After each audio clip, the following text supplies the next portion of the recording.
Kia ora tātou.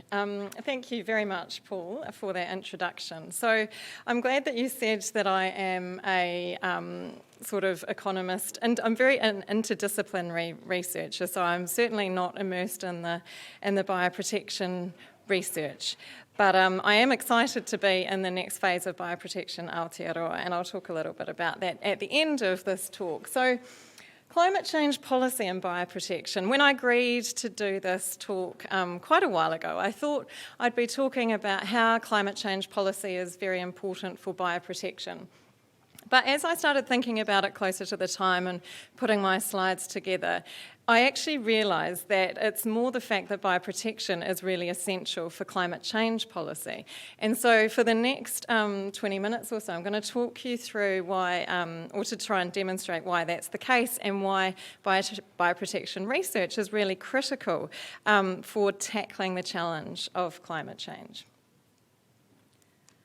As Paul mentioned, the IPCC produced this report on climate change and land in 2019, and there are a lot of messages in there, of course, but there were a couple. Well, one really simple message, really, which is that we need healthy, functioning ecosystems. They underpin actually everything that we do. And I've picked out a few reasons relevant to climate change here, which is we need them to help reduce our emissions, which is what I'll refer to as mitigation, what the climate change community refers to as mitigation, as reducing emissions. We also need them to help us adapt to the impacts of climate change. So that's adapting the systems that will be affected, but also sort of using systems to help other systems adapt, and that's adaptation. And we also need healthy functioning ecosystems so that we can continue to produce the food and fibre that we in New Zealand rely on for our economic well-being and to prosper into the future. And of course, we also need these healthy functioning ecosystems for a range of other reasons, including, cultural, social, traditional uses of the land as well. But when we think about climate change, this underpins it. The land does. So climate change policy in New Zealand, we have the Climate Change Response Act, which is, becoming increasingly known as the Zero Carbon Act, which was amended in 2019. This is our main piece of legislation. It actually, although it's quite ambitious in a sense, we've set this target of net zero carbon by 2050, which excludes the biogenic methane, which I'm sure you're familiar with this debate that's going on in New Zealand around methane. So it's set an ambitious target, and we are one of the few countries that actually has this target enshrined in law. But when we talk about policies, we still don't really have any that are going to get us to that place of net zero by 2050. So we have this act which is actually setting the targets and is a bit more like a framework than a set of policies. But it does set the direction and it focuses mostly on the mitigation side, but it does allow for some adaptation, which I'll come to a bit later in my talk. The other thing that the Act does is it established the Climate Change Commission, He Poarangi, and they've been in the media quite recently with the release of their final advice to government. So they published some draft advice earlier in the year, and they had a lot of submissions, a lot of feedback from different groups around that. They've revised it and presented it to the government around the setting and meeting of emissions reductions targets. And there's different sectors, it's all a lot of information in there, but land use in terms of meeting our emissions reduction target is really critical in New Zealand. So if we just look at our emissions by sector from our latest inventory, which was 2019, we can see that agriculture is the biggest source. So it's almost half of our emissions come from agriculture. I'm sure we're all aware of that. And land use change and forestry accounts for absorbing 33% of that. So almost a third is absorbed by our land use change and forestry, and which is mostly that we account for anyway, forestry. The soil does store carbon, but it's so uncertain that it's actually not really included. significantly in our inventories. So between those two, the emissions coming from agriculture and the sequestration by forestry, the land is actually really critical. So currently, forests are the only option that we have for removing carbon dioxide from the atmosphere in New Zealand. Other countries, and there's research going on looking at geoengineering, other sort of technological ways to absorb carbon dioxide. But currently here, these are our main mechanism. And until now, they have been our main approach to meeting our emissions reduction target. So in the Climate Change Commission's most recent advice, they actually shifted a little bit that narrative from relying very heavily on forests. So previous reports by the Productivity Commission, for example, relied very heavily on forestry to meet our commitments. The Climate Change Commission, I think, in response to all the feedback and the discussion that's been going on in the community about the conversion of land to forestry and the kind of forests that we're seeing, has really shifted to what they're now talking about, strategically managing forests in the long term, rather than being the primary goal for meeting our shorter term 2050 goal. So, and they are recommending more natives as opposed to production forests. So that's kind of interesting, but it doesn't take away the fact that at the moment forests are still our main way of absorbing carbon, and with the ETS, the Emissions Trading Scheme, being our actual main mechanism to incentivise change, they are still, and forestry is part of that, they are still a really important part of our strategy for reducing emissions to 2050, which is where bioprotection becomes really important. So you know more than I do that forests are potentially vulnerable to disease and pest outbreaks, and I really am stepping out of my comfort zone when I start talking about this, but I was looking at what kind of pests and diseases might come into New Zealand under a changing climate. And so the bark beetle apparently is something that the climate might become more favourable for that kind of pest in the future under a changing climate. And then I was looking at what it has done to forests in California, and there was a headline in some news article about 6,000 miles of climate change and this decimation that this bark beetle has caused.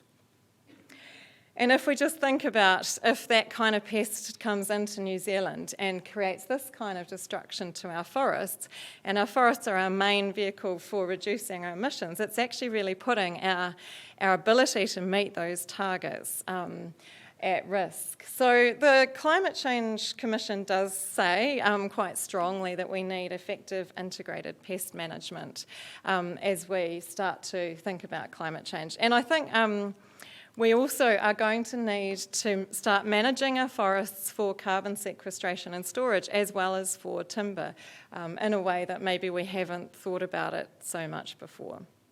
So I guess that's just to demonstrate that bioprotection is really critical and at that end of reducing our emissions, absorbing the carbon that we do emit in other sectors. So now if we move to thinking about our agricultural systems, which were the big chunk of our emissions. And within agricultural systems, livestock are the ones who generate methane, and methane is a big chunk of our emissions. So within the Climate Change Act, we've got a target to reduce biogenic methane by 10% by 2030, and then by this range by 2050. Which is, I'm sure you've heard it's pretty challenging potentially, certainly to go beyond 10%. But the key point I want to make around reducing methane is that when we think about animal production and greenhouse gas emissions, the key is efficiency. So we really want to have healthy animals which equals efficient production and lower emissions. So each animal has a sort of baseline emissions, and the more product you can get from every animal, then the less emissions, the fewer emissions you have per unit of product. So that's always been the way that New Zealand has managed to produce more product without increasing our emissions too much, is through efficiency. But again, with climate change, the pests and diseases that affect livestock are likely to increase. So things like facial eczema is going to affect their productivity, and then it's going to be harder to reduce emissions from these sectors as well. So again, I don't even know if people in the bioprotection Aotearoa look at those livestock diseases, but that clearly, that's also another area where bioprotection is really important to enable us to reduce our emissions in our key sectors in New Zealand. Now, moving back to the Climate Change Act, it also recommended or enshrined that we have to produce a risk assessment every 6 years to identify the risks that are most important for New Zealand going forward. So the first National Climate Change Risk Assessment was published last year. I was involved in that. And it identified a range of priority risks across all sectors of the economy and society. And so one of the top 10 risks was the risks to Indigenous ecosystems and species from the enhanced spread, survival and establishment of invasive species due to climate change. So that's been mentioned a bit earlier today, but it clearly is a key thing that we need to consider for our natural systems into the future. And then also, it wasn't in the top 10 risks, but another priority risks was the risk to our land-based primary sector from changes in the distribution of invasive species.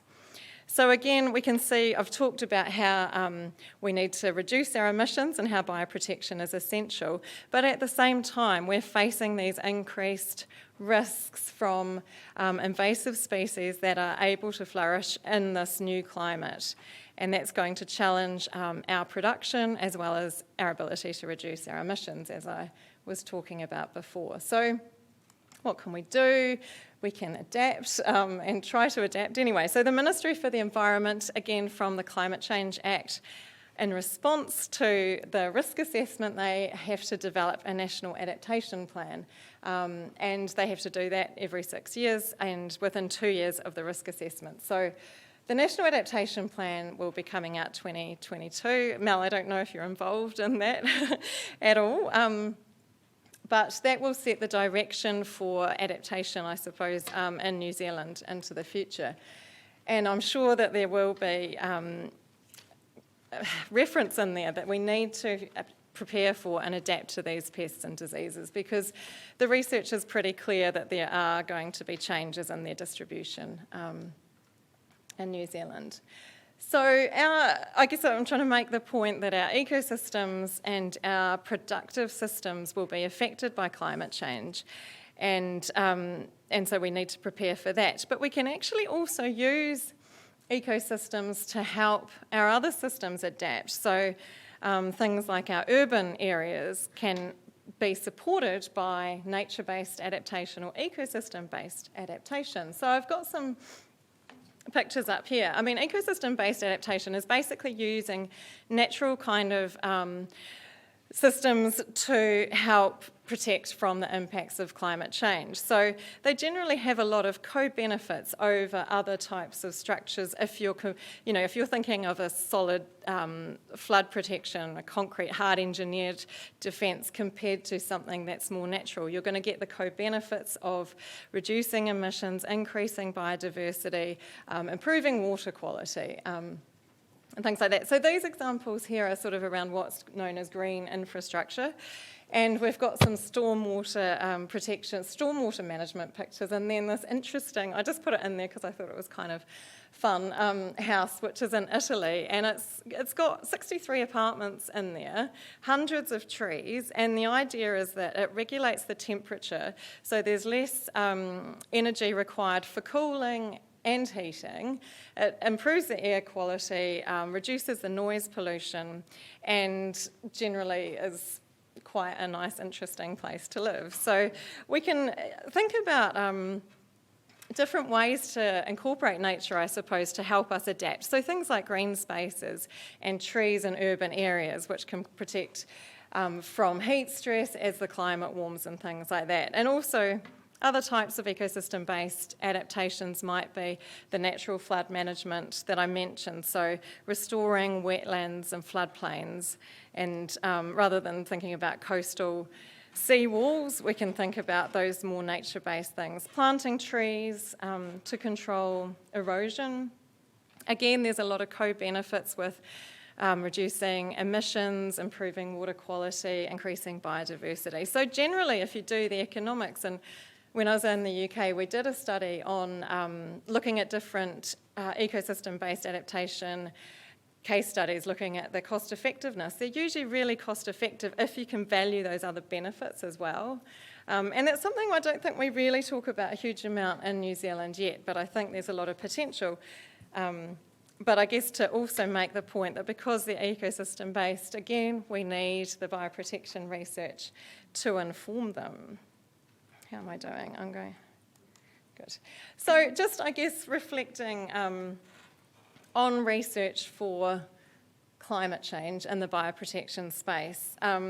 I think it's been really interesting today to see the diversity of people involved in bioprotection Aotearoa, which is really encouraging. I think it's really important to me to keep the big picture in mind. So I've tried to illustrate that when we think about climate change, there are a lot of different aspects to it, and some of our research might be focusing on one little area. And I think it's always important to rise up, come out of our narrow little focus, rise up, and so that we can try and maximise the benefits of the research, make those connections, and avoid any potential trade-offs and unintended consequences from just focusing too narrowly.